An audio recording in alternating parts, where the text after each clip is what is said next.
ఆయన నిన్ను ప్రేమిస్తున్నాడు. అందుకే ఎన్నిసార్లు ఎన్ని రకాల ఆపదలు వచ్చినా నీవు చావకుండా ఇంకా బ్రతికుండేటట్టు నిన్ను కాపాడుకుంటూ వచ్చాడు ఆయన.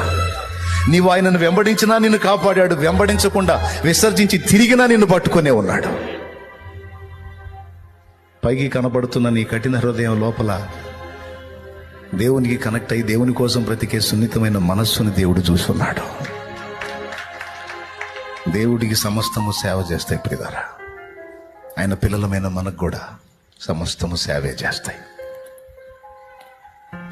చెప్పండి, సమస్తము అసాధ్యమైనది, సమస్తము వరుసగా చెప్పండి. సమస్తము సమస్తము మనకి, సమస్తము సమకూడి కీడుక మేలుక, కీడులా కనపడేవి కూడా మేలుకే. ఈ ఆఫర్ అంతా ఎవరికి? దేవుని ప్రేమించిన వారికి, దేవుని నమ్మిన వారికి, దేవుని మీద ఆనుకున్న వాళ్ళకి.